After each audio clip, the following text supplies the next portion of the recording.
and I'm going to read this piece, which is called My Neighbor's Breakup Reviewed. Okay. It's a theater review. With last night's staging of It's Over, Get Your Stuff Out My Apartment, the My Neighbor's Repertory Theater of 223 South Millvale Avenue, Apartment 2D, concluded their trilogy, Our Gradual Decline into Mutual Disdain and Self-Loathing.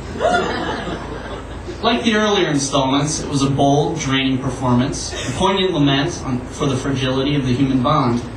Such a shattering comes along once in a lifetime. It's one this reviewer suspects will be their last.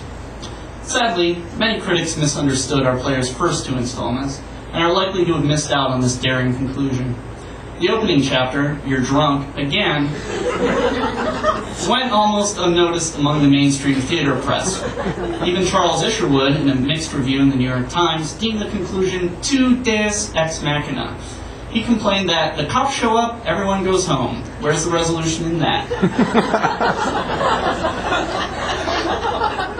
Isherwood's devotion to traditional, red, stale theater once again blinds him to the subtle intricacies of the work in front of him. Watch the play you are watching, Charles. Of course the police show up, but in You're Drunk Again, there is no deus, only machina. Audience members, too, seem baffled.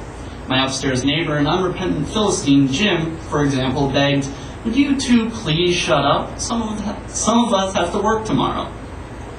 Jim and I obviously differ on this point, where I found You're Drunk Again to be a provocative genre that successfully melded Brechtian satire with a genuine, almost Tennessee Williams-like sensitivity. My colleague heard only the constant scream and shattering of glass.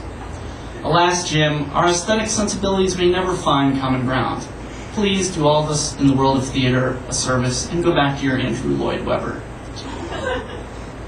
You guys like, a bunch of elitists. Those not on board for You're Drunk Again were probably even more mystified by the follow-up, Where My Money At? Committed. Where You're Drunk Again offered the possibility of meaningful resolution, only to yank away that possibility in the third act, Where My Money At? Refused to even offer even that narrative fig leaf.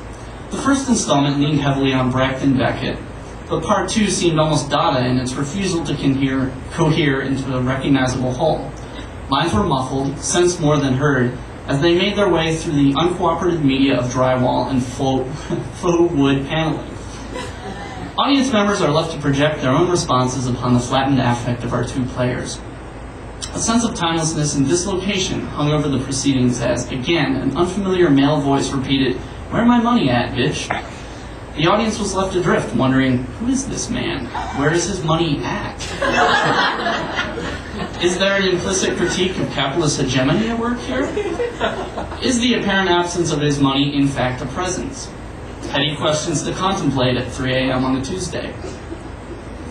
The delayed resolution of parts 1 and 2 finally paid off in part 3, It's Over. A near epic, it lasted a grueling 3 hours from 3 to 11 p.m. on a Sunday night with no intermission. Yet in contrast to the intensity of the first two installments, it was remarkably understated. The sign of a mature artist is the confidence to whisper when appropriate. Some breakups are like an atom bomb. 1 minute everything seems fine, the next your clothes and comic book collection are out on the grass, flaming.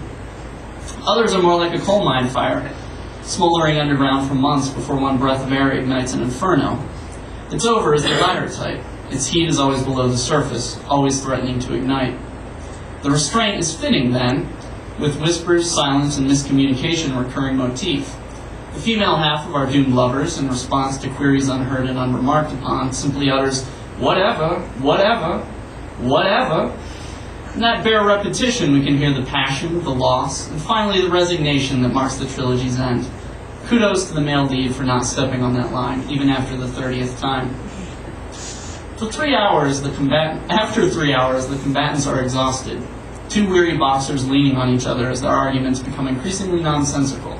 Toilet seat operation, inappropriate restaurant glances, the constant presence of a hectoring mother.